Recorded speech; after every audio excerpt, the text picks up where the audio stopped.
Well, congratulations. You finished your first book. And it's time now just to go ahead and open it up, stretch it out a little bit, remove the wax sheets.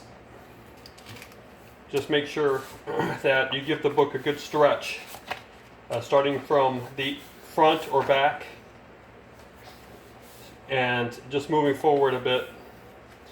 Try to stretch it out throughout the text block. And one thing I want to point out about the way that this book is built is that the pages themselves are cut in a certain way from an 11 by 17 inch piece of paper, the dimensions. These leaves are cut so that their grain is running vertically, which allows for a very smooth spread. The pages are going to turn more supply. It's going to be very supple as they turn because the grain is aligned with the movement and the flexing of the turn as you move the pages. And that's pretty important. Another thing I want to point out is because this text block is sewn, and in fact it's sewn a little bit loosely. The way we glued it way back when, and the way we flexed it as the glue was drying and setting, has really produced a nice bind back there. But there is a little bit of movement. You can feel it as you open it up and you spread it out. You can feel that the spine is not so tight that it's locking in everything into some sort of vertical rise, if you will, and then the papers will spill out. It allows the signatures, while staying connected to each other and to the mull, to spread just a little bit, so that the way that the book just spreads and sits there once you open it is very pleasing and effective and efficient, right? If you are drawing on the spread or writing notes, you can see back and forth. And this type of binding will allow that to happen even at the very front. You see that? And in the middle. And then in the very end, you can also do that if you flex your spine and you just lies flat. So this is a lie flat sewing.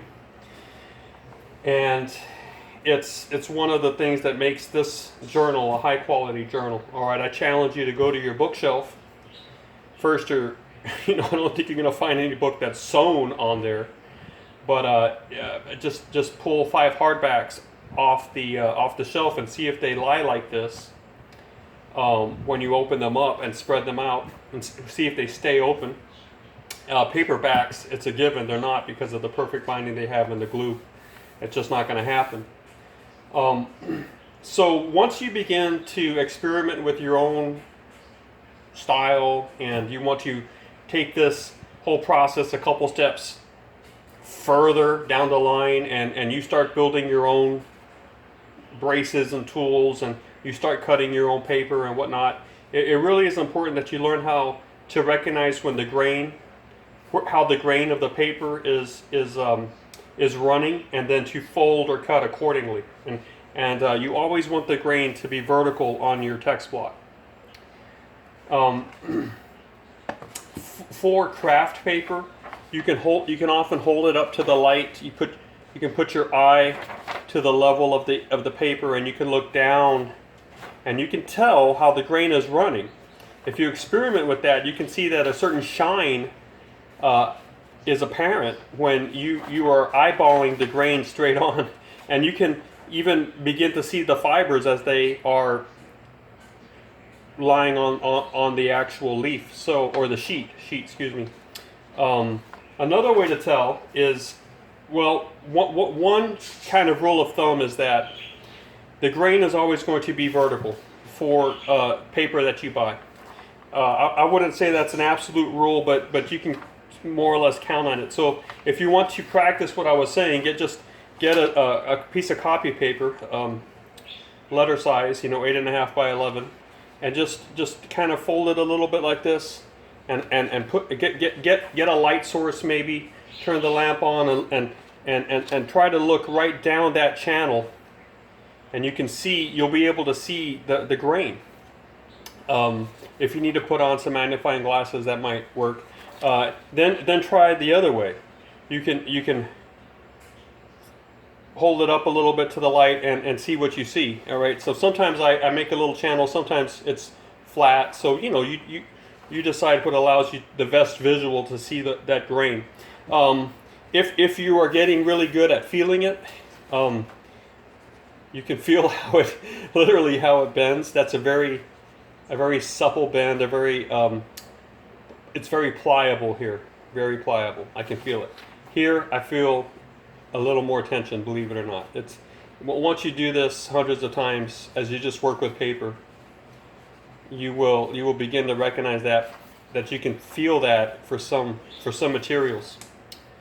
Another way to do it, unfortunately it destroys the page, is to rip it. But if you have a bundle of these pages and you want to find out which way the grain is going to run throughout the bundle, pick one, and then just go ahead and rip it vertically. You see the straight rip, more or less, right?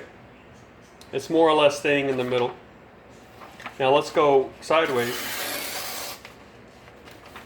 Well, that also went down, but if you look at the edges of the rip, there's a lot more activity here, if you will. A lot more many more edges and dips and valleys and peaks, and whereas this edge is a bit smoother. That tells me that the grain is running vertically. This is particularly seen in newsprint, and the grain will be going, up and down. So I can rip this, and get that very nice straight rip. Whereas if I try to rip it across the page horizontally, then I get all sorts of swervings and turnings. So that is easy to see in newsprint, but the principle holds for many types of commercial paper. What you buy in a bundle is usually not going to be an exact square, and so whatever the height of the paper is, the grain is almost always going to be running up and down.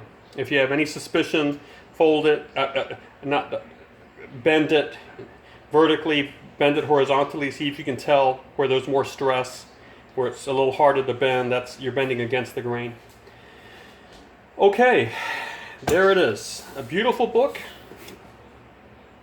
And once you begin to stockpile these materials, you can get to the point where you can build a book in a day.